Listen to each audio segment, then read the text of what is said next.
if she could point me in the direction of the closest exit. Taking the map from my hand, she used her gnarled finger and drew an easy path for me to follow. I found myself on a different road from where I'd entered at the busy main gate. A car zipped down the street, but there was little pedestrian traffic. The sun, at its zenith, beat down upon my head and shoulders, and the concrete sidewalk seemed to throw the heat back up at me. My hair prickled with sweat beneath my straw hat, and the cotton of my checked mint green and black dress stuck to my back. Parched and desperate for a drink, I spotted a handful of outdoor tables indicating a restaurant and headed straight for it. 3 French doors across the front of the building were open to allow the breeze to enter. Inside, along the right, a dark walnut bar seated half a dozen diners, and tables were lined up symmetrically from front to back. The open windows, white tablecloths, walnut-paneled walls, and general hum of conversation from the patrons created an open and inviting atmosphere. I chose a small exterior bistro table beneath a jacaranda tree and took the menu from beneath the salt and pepper shakers. A waitress in her mid-40s wearing a chambray dress and a yellow scarf around her neck arrived to take my order. I chose empanadas and iced tea. The feathery leaves of the jacaranda fluttered in the breeze, and a purple blossom dropped at my feet. I removed my hat and gently fanned myself with it. Closing my eyes, I allowed the murmur of Spanish conversations to wash over me. I'd been in Argentina for 2 days, and my ear was now attuned to the language. The tea arrived, and using the tiny tongs, I transferred the 4 cubes of ice from the metal cup into the warm tea along with a twist of lemon.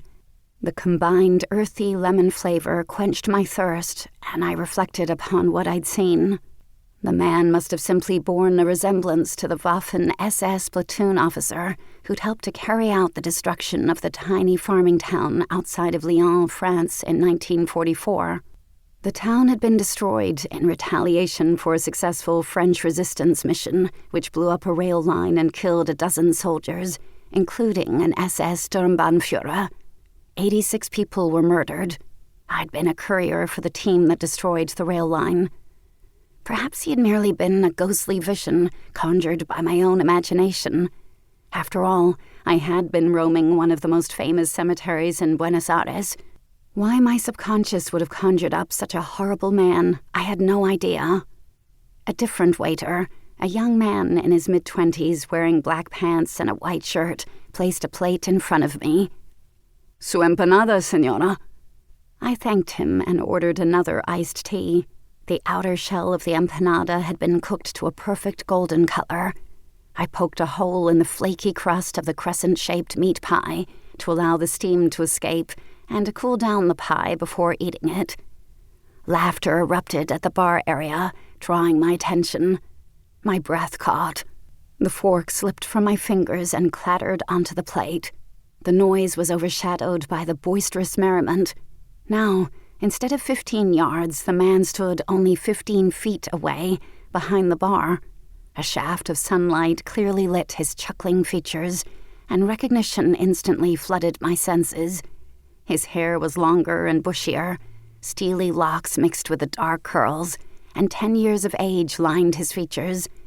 An extra 20 pounds made his frame stockier, but not outright fat. After all, he'd been on the thin side during the war, as were we all. He'd removed the suit jacket, rolled up the sleeves of his dress shirt, and wiped down the bar with a white rag.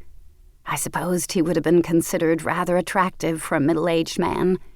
Knowing the atrocities he'd committed, though, I could see nothing but the monster, even when he smiled in response to a patron's comment. My tea arrived, brought again by the young waiter. "Who is that man behind the bar?" I inquired in Spanish. The waiter barely glanced over his shoulder before answering. "That is Señor Cabrera, the owner." "He is popular with the customers," I remarked as another round of laughter burst forth.